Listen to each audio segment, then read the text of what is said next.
There is an ancient Chinese proverb: brothers may quarrel with each other, but they can still keep those who want to bully them at a distance of 100 li. This speaks to the bond of brothers. There are few bonds as strong as this in the world, and if you have such a bond, treasure it, because you know that no matter what happens, you'll always have someone who will be there to help and love you. That's the kind of bond that Itachi and Sasuke currently have in this story I'm writing. Their bond was a little more questionable in the original series, especially with Sasuke declaring that he would murder Itachi. But here, they're so close that nothing either of them could do would ever change that they love each other. Personally, I like that. I love looking at a world where Itachi and Sasuke are once again very close with each other. In this story, Itachi has killed his clan, but upon seeing Sasuke with the Mangekyo Sharingan, he knows he cannot leave him behind, and instead, Itachi takes Sasuke with him to join the Akatsuki. Itachi is surprised to see the brotherhood within the Akatsuki, and finds that his brother is well taken care of by the likes of Konan. However, not everything is safe, as not every member of the Akatsuki is planning to protect the bean. Some others are planning to use him for their own devices. Yeah, we're looking at you, Orochimaru, sitting over there with that cat-eatin grin. We got our eyes on you. Anyway, can these brothers stay together forever, or will the threat of violence and the world of Shinobi rip them apart? I suppose it's up to us to find out. Welcome to the Amagi. Before we begin, we publish a new video every day, so be sure to subscribe to our channel and ring the bell to get notified about our latest videos. We've also noticed that a lot of folks who are watching our videos aren't necessarily subscribed to the channel. We get it, YouTube does a good job of getting you what you want to watch, but if you want to make sure that you don't miss any videos, or if you just want to make sure you support the Amagi, click that subscribe button. We really appreciate it. The Amagi's reach stretches beyond just this channel, so if you're a fan of us, please consider subscribing to our other channels and following us on all of our social media. Help us reach our goal of passing 100,000 followers on all of our accounts by the end of the year. Itachi was dead to the world. He was sprawled out on the bed, sleeping the sleep of the unjust, as Sasuke was to the side, doing his own thing. He was folding paper into origami as he'd been shown by Konan. He was able to do a frog, a swan, and even recently he'd learned how to make a paper shuriken. He would flood the paper with his own chakra and then let loose a throw, causing it to smack against the wall, burying itself within. He then folded a shuriken as well. He was certain at this point that he had just found his new gimmick. Paper shinobi, he said to himself. I can be like Konan and Itachi. He planned his whole future out from his seat at the little children's arts and crafts table that Konan was so generous as to provide. Itachi let out a snore that caught Sasuke's attention. He smiled and walked over to the bed, crawling on top of the mattress. He took a small paper boat and sat it upon Itachi's nose. There was a snort as Itachi's right eye opened up to see Sasuke there, giggling at him. Itachi sighed and sat up. I'm up, I'm up. He rubbed the sleep from his eyes. He looked around the room to find over 100 different origami creatures sitting around. You've been busy, he said, looking at him. How long have you been up? 2 hours. Itachi was shocked. 2 hours? How many hours of sleep did you get? Sasuke started counting on his fingers. 9. Itachi was once again shocked, but this led to confusion. 9. He turned around and looked at the clock and noticed that it said it was noon. Wait, I slept until noon? But he thought about it. Was I really that tired? He suddenly realized that he had something to do. Oh shoot! He scrambled out of bed and slipped on his sandals before grabbing his cloak. Big brother's gotta go to a meeting. I'll be back. He exited the room and shut the door behind him. He rushed to Pain's war room. Pain turned back and looked at him. You're an hour late. Itachi lowered his head in supplication for forgiveness. I'm truly sorry, I overslept. Pain looked at him for a while. We're behind schedule. Come over here and look at this. Itachi walked over and looked down at a map. It displayed Kirigakure. Is this the next mission? He asked. Pain nodded. Itachi thought about just how much Juzo was going to hate this. Pain began to explain that this was another assassination. This time it was going to be a high-up noble of Kirigakure. Itachi and Juzo were to attack under the cover of night, sneak into the estate, and kill the noble before heading out. They would take from them a memento, the ring on the noble's left index finger, as proof. They would receive their pay and then return to base. It was a simple job, but it had to be done by 6 a.m. the next day, and they needed to account for travel time. Itachi had really held up the mission. I'll leave at once. Pain almost seemed to be staring a hole through him. He looked to Konan. Could you please watch Sasuke? Pain then spoke. She is not the group babysitter. Sasuke will watch himself. Konan has a mission to accomplish as well in Amagakure. Itachi thought about it for a moment. He nodded. As you wish, Lord Pain. He then turned around and made for his room. He stepped in and grabbed his gear. I got a mission, Sasuke. Miss Konan won't be able to watch you today, so I need you to occupy yourself, okay? Sasuke nodded. Itachi closed the door behind him and left. Itachi and Juzo were jumping from tree limb to tree limb. I can't believe I'm back here. I would have taken literally any other job except this one, he said, the heavy blade strapped to his back, yet his hand was already tightly gripping the handle, as if he were expecting there to be a sudden ambush. Itachi was doing his best to keep up. Juzo looked to him. Remember what I said. If it looks like I'm going to be captured, please, just kill me. I'm not going back there. I'd rather die. Itachi and Juzo had a bit of an understanding. Both were wanted men now, and if they were ever captured by their respective villages, it would be really bad. There were far worse fates than merely death that you could suffer for betraying your village. Juzo and Itachi had promised each other that if it seemed as if either of them would be captured, then one would kill the other. But Itachi had another request tacked onto that. Itachi had personally asked Juzo to take care of Sasuke for him. It was a lot to ask, but basically he told Juzo that should Sasuke never officially do any work for the Akatsuki, that he should return Sasuke to Konoha upon the event of Itachi's death. Juzo had thought this to be a strange request, given that Itachi was doing everything he could to stay away from that village, but Itachi explained that Sasuke hadn't done anything wrong yet, and they couldn't punish him for being kin to Itachi. You hope not, at least, Juzo reminded him. Itachi would look down as they passed through the trees. I certainly hope not. They would pass through the village hidden in the mist.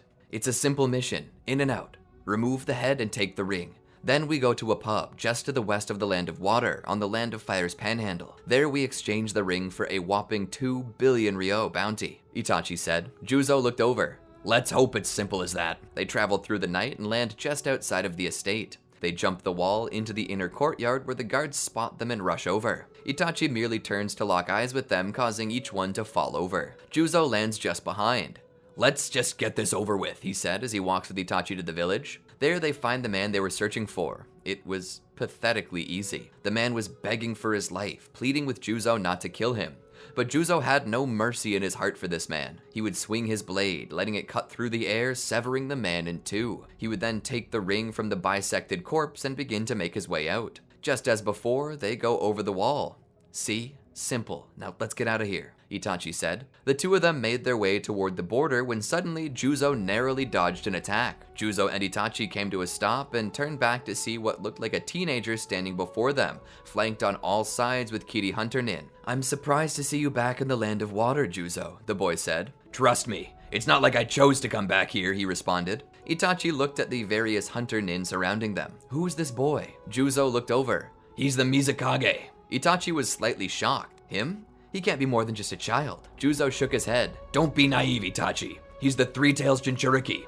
He's practically united the entirety of the islands within the Land of Water under him. He's not a force to be trifled with. Yagata stood there. You betrayed me, you betrayed your brothers, and you betrayed your village. What do you have to say for yourself, Juzo? Juzo scoffed. I don't have anything to say to you. Oh? I have plenty I'd like to say to you, Yagata said simply. Thing about that is, I feel like it would be lost on you, especially seeing how you're not going to live long enough to understand it. Juzo looks back at Itachi. Remember what I told you. Do it. Itachi nods. Juzo pulls his blade, ready to face off against them all. Suddenly, Itachi slices Juzo in the back, startling everyone. He then uses fire style to burn the body. This, however, was merely cover, as Juzo and Itachi used the element of surprise to take out all of the Hunter Nin, leaving Yagata alone. But Yagata is a force to be reckoned with. He activates his version 2 cloak and fires bubbles at Itachi, planning to seize him up, which partially works.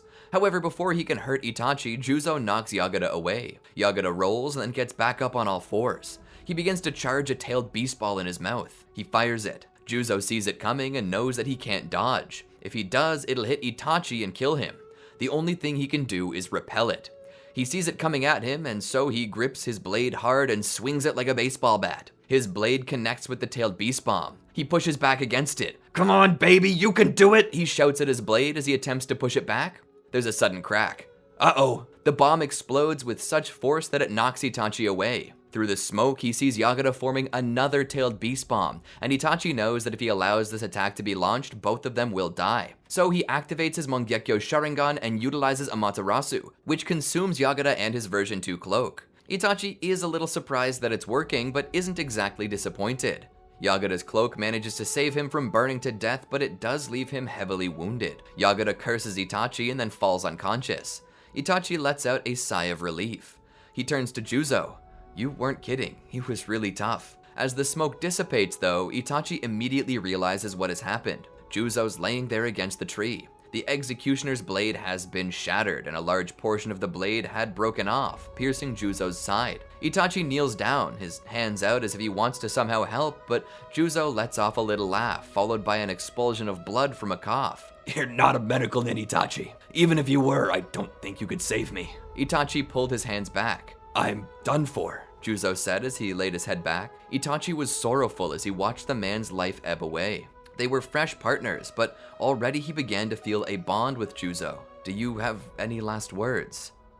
Juzo looked up at Itachi. Last words? Itachi nodded. Do you have any last words that maybe you want me to impart to someone important to you? Juzo rolled his eyes. I don't have anyone, Itachi. He looked over. But I suppose these thoughts must bear weight for you. After all, you do have someone important to you. Itachi looked down. Juzo then spoke. Remember when we were talking about human life and the value we put on it? How we decide our own value? Yeah, I remember, Itachi said. Juzo looked down. I never had much value when I was here in Kiri. I thought that becoming a member of the 7 Ninja Swordsmen would somehow impart to me more value. Have people remember me. And I would have been. I could have even become Mizukage if I wanted to. Then everyone would have remembered me. Then why didn't you? Itachi asked. Juzo looked over. It all has to do with what we consider value in the first place. To be remembered, to be respected by an entire village, that's not value. Not to me. Then what is value? Itachi asked. Value is freedom.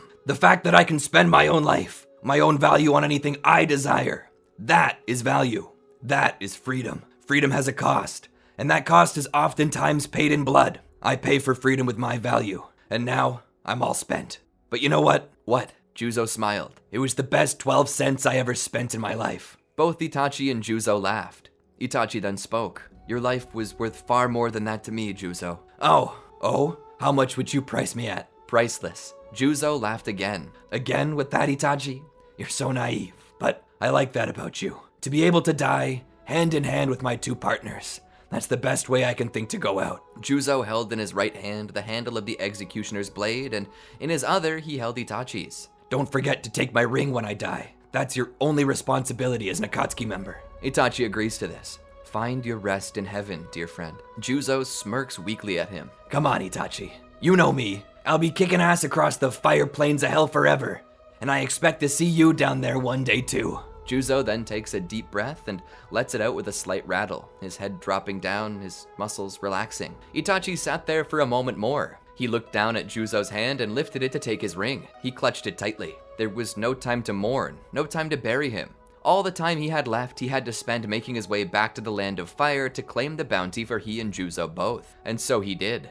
He took the politician's ring and turned it in for 2 billion, and then made his way back to the Akatsuki lair to turn in Juzo's ring. Pain looked down at it and spoke. I see. He lifted the ring up for a moment and looked at it before placing it in his pocket. I will give you both shares of the bounty in order to honor Juzo's sacrifice and your loss.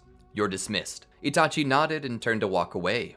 He was tired from this. The sun was already rising and he was ready for sleep, just 1 day away. He expected Sasuke to still be asleep, though he surmised he would only be asleep for the next couple hours. It wouldn't really be enough for Itachi, but he would probably get up anyway. It had been quite a while since he had time to spend with Sasuke, and he didn't wish to waste it all sleeping. Itachi entered the room and removed his boots and cloak. He yawned and made his way over to the bed. He stopped for a moment before going in. His mind suddenly set ablaze with panic. Sasuke was not there. Sasuke! He stepped out of the room and looked around. Sasuke! He called out, wandering the base. He checked every room he was permitted to. Sasuke! He called out. Konan would eventually come around the corner, Pain nearby, his Rinnegan on Itachi. What's the issue? Konan asked.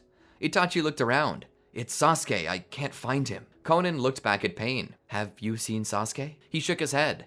Itachi stood there for a moment silently. Has anyone seen Orochimaru recently? Konan looked back at Pain, who once more shook his head, this time a bit more slowly. Itachi would turn around and move to Orochimaru's bedroom. He would kick the door clean off its hinges. At this point, Sasori exits his own room to check on the commotion. Itachi steps in to find it empty. Completely empty. Not even Orochimaru's personal items were there. Tobi showed up by the door. Oh no! Has Itachi Jr. been kidnapped? Itachi looked back. Bastard took my little brother, he said, looking at Konan. Konan looked away. Pain's expression betrayed no emotion. He turned around and began walking back. What's the orders, boss man? Toby asked. Pain looked back. Spread out. Search for Orochimaru and Sasuke. Lethal force is authorized. Itachi ran back to his room and grabbed his cloak and his boots and put them on. Itachi would then leave the area, Konan by his side. The two of them would be searching for Sasuke together. The horrible thing was, Itachi didn't even know where to start. He couldn't sense them anywhere. He didn't know where Orochimaru would go. Itachi had no idea where to start his search. He could only imagine what Orochimaru might be doing to his little brother as he spoke. As soon as I find that snake, he's dead. I swear it. Konan looked over at Itachi for a moment, and they kept searching. At some point in time, they decided to spread out. We'll cover more ground separately, Konan said. Itachi agreed, and so they went their own way.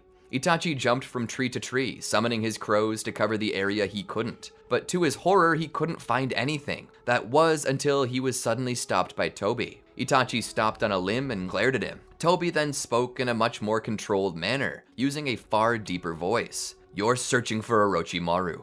Honestly, we can't afford to let him escape with knowledge of our plan. He pulls from his cloak a map. This map will lead you to Orochimaru's many bases. If he's anywhere, he'd be there. He gives the map to Itachi. Itachi looks at the map and then looks up at Toby. The masked man speaks. Don't say I never did anything for you. Toby then disappeared as if he had never been there. Itachi looked at the map and then appeared before Konan via his crow clone. There, he told her about the map and the locations they had to check, and so this information spread out among the Akatsuki, with the Akatsuki then searching each of these locations.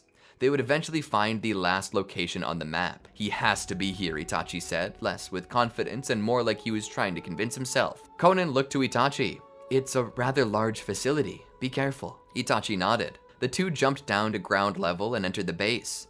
They ran through the corridors until they reached a split. Which way? Konan asked. Itachi looked left and then he looked right. You head west. I'll head east. We'll meet up if we find anything. Right. The two of them went their separate ways. Itachi raced down the halls. There were many rooms and many traps, but he managed to avoid them and continued on his way. He then heard a clamoring within a certain room. He opened the door and stepped inside, kunai in hand. It was dark. He reached out and flipped the light switch with his kunai, flooding the room with light. There were cages, and within those cages were multitudes of children. Itachi drew closer to these children and looked at them. He saw a computer nearby, each child cataloged on it. He began scrolling through and realized that each of these children possessed a unique Kekkei Genkai. That's Itachi Uchiha, one of the children said. He killed all of the Uchiha clan. He's a murderer. Itachi's eyes lifted. He witnessed inside of the cage a young girl with bright Byakugan eyes, a Hyuga. She possessed a curse mark, but despite that, Orochimaru had still taken her. He knelt down in front of the children. Have any of you seen a boy around? One that looks a bit like me, named Sasuke. There was silence. Suddenly, one of them spoke. I saw a boy like that. He showed up here no more than a day ago. And what happened to him? Itachi asked. The doctor took him. Itachi was confused. The doctor. He thought about it. They must have meant Orochimaru. Where did the doctor take Sasuke? The kids looked around. Itachi was confused by this. Disappearing room? What's that? It's the room where the doctor takes kids and makes them disappear. Itachi's heart sank. Where is the disappearing room? The kids talked amongst themselves, conglomerating their knowledge into a coherent source of information. Down the hall, to the right. Itachi nodded. Thank you. He then turned and went back to the computer, typing something on it before pressing the enter button. Suddenly, there was a long, drawn-out beep, and the doors opened. The kids were confused. You're letting us go? Itachi pulled the doors open fuller. Of course. But you're a bad guy, the little girl with the Byakugan said. Itachi thought about it. Yes, I am. A very bad guy, but I enjoy the challenge of the hunt. So get out of the base as fast as you can and run as far as possible, because I'll be after you very soon. The children rushed out. Of course, Itachi wasn't planning to hunt these children. Far from it. He was letting them go, but if they thought that their lives were in imminent danger, maybe that would cause them to move a little faster, a little more carefully. Stepping out of the room, he remembered their directions and turned to the right. He went down the hall and took another right. There, at the end of the hallway, was a large room with 2 doors. Itachi stepped closer. He gripped his kunai tightly as he put his hand on the handle. He pushed them open and saw a large room full of various flasks and other scientific equipment. In the corner, there was another cage. This one possessed only one person. As Itachi drew closer to the boy, he heard crying. Itachi would come down to the cage and call in with a whisper, "Sasuke." There was no response. Itachi broke the chain holding the door closed. He opened the gate and reached in. "Sasuke!" As his hand touched his brother's shoulder, Sasuke cried out in terror, begging and pleading for his life. "No, no more, please, let me go home." Itachi halfway crawled into the cage with him. "Sasuke, it's me. It's me." The boy calmed a bit. "Itachi, is that you?" Itachi seemed confused. "Yes, you can't tell?" Sasuke curled up in his arms. "Itachi." Itachi looked down at him. "Couldn't you see me?" "I don't think he can," another voice said. Holding Sasuke in his arms, he turned around to see Orochimaru standing in the doorway, his eyes glowing a crimson red, each one bearing a red flower pattern within. Itachi shuddered, feeling a shiver run down his spine. He looked down to realize that there was dried blood around Sasuke's eyes.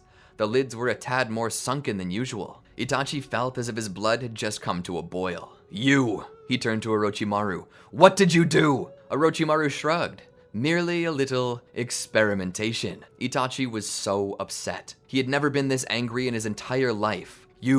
You blinded my little brother, took his eyes for yourself, and then you dare look at me with them? You dare show your face to me? Orochimaru smiled. "To be honest, I hoped to take yours, Itachi, but I came to realize that doing such a thing would be far too difficult for me to accomplish as I was. But luckily you brought with you your little brother, and lo and behold, he also possessed Mangekyo Sharingan. Far fresher too, less wear and tear." Itachi sat Sasuke down. "Cover your head, Sasuke." Sasuke slowly moved his arms up to cover his head as he pulled his legs up behind cover. Itachi stepped out. "You're not as smart as I thought, Snake. To do what you've done and then flaunt it." Itachi would suddenly cast a Materasu, but Orochimaru would counter with Akatsuki, simply pushing the flames away. Itachi would attempt Tsukiyomi, but Orochimaru would simply negate it with his own knowledge of Genjutsu, as well as his preferred Mangekyo Sharingan. Itachi was surprised. Suddenly, Orochimaru used a Materasu as well. Itachi's cloak would be set ablaze. Itachi would roll to the side and discard it. He would then throw a set of kunai at Orochimaru. Orochimaru would dodge and send a volley back. Itachi would throw another kunai. This one would strike one of Orochimaru's shuriken and would then bounce off them, deflecting before being sent at Orochimaru. Orochimaru barely dodged it, ending up with a cut upon his cheek. Before he even had time to wipe the blood, Itachi was on top of him, striking out at him with all the taijutsu knowledge he had. It was an impressive amount of skill, but Orochimaru was no slouch, being one of the three Sannin. Itachi was pushed back. He stood there, ready to retaliate again when suddenly he fell to his knees. An unusual feeling. Suddenly he coughed and blood was flushed from his chest. He looked down to see if this was somehow related to a wound, but he realized he wasn't hurt.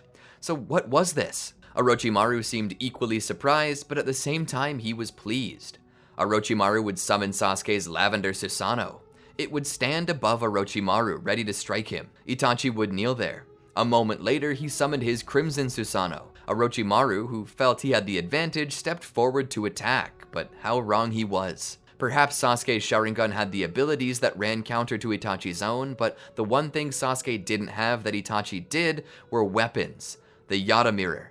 No matter what jutsu Orochimaru cast, all attacks were useless against this Susanoo. Itachi drew closer and clashed with Orochimaru. Suddenly, Itachi broke through and landed on top of his opponent. Itachi's eyes were bleeding as he looked down at Orochimaru, who gazed up at him in horror. "Those aren't yours," Itachi said as he plunged his thumbs in through the tear duct. He removed Sasuke's Mangekyo Sharingan from Orochimaru's head. As he stood there over him, Itachi utilized his Susanoo's blade of Tatsuka to seal Orochimaru away, unable to live or die, existing forever in a blind, drunken state where logic could neither be seen nor understood. How fitting. He would then return to Sasuke and pick him up. He would rush out with the boy, calling Konan. He would inform her of what had happened, and the two would rush back to the Akatsuki base. "Are you so sure you wish to do that?" a voice asked. Itachi looked up to see Tobi standing there. "What do you want?" Tobi held out a hand to calm Itachi. "I'm asking if you really want to return those eyes to him." "Of course," Itachi said, disgusted with the question. Tobi sighed. "And here I thought you would want him to grow stronger through eternal Mangekyo Sharingan." Itachi looked up. "What?" Tobi looked back. "Oh, do I have your interest?" "What do you mean?" Itachi asked. Tobi began to explain. "If two blood-related Uchiha both awaken eternal Mangekyo Sharingan and then trade them, it awakens the eternal Mangekyo Sharingan, a more powerful variant that doesn't go blind through usage." Itachi was confused. "Why are you telling me this?"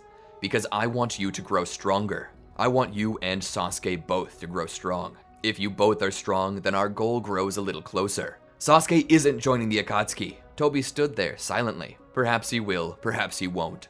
But you will be stronger, and you'll have your brother to thank for that. And your brother, he can use them to defend himself perfectly without your help. You won't have to worry about him as much. But what do I know? I'm just the most powerful Uchiha to ever exist. Toby then disappeared. Itachi sat there for a moment and looked down at Sasuke, who was still shaking in his arms. Madara had made a few good points. Itachi sighed. Sasuke, he said in a calming voice, would you like to do that? What? Itachi explained to him what Madara had just told him. If you do this, I will have your eyes, and you'll have mine. We'll always be together because there will always be a part of us in the other. Your Mangekyo will never go blind. You'll be so strong you won't need to worry about me protecting you. Can I protect you? Sasuke asked. Itachi nodded.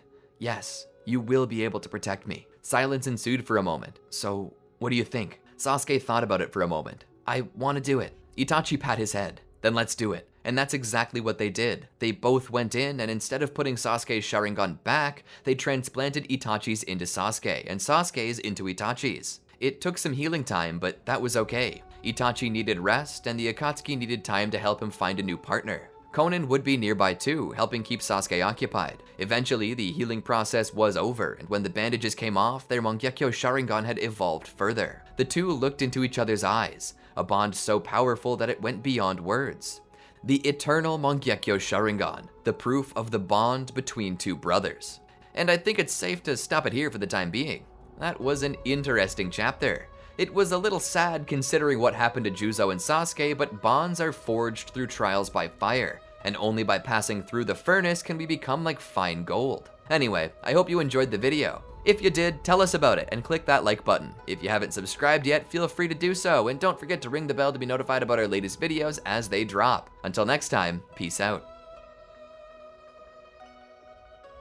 Did you enjoy our video? Well then be sure to check out these other great videos from the Amagi, and make sure to subscribe and ring the bell to get notified about our latest videos.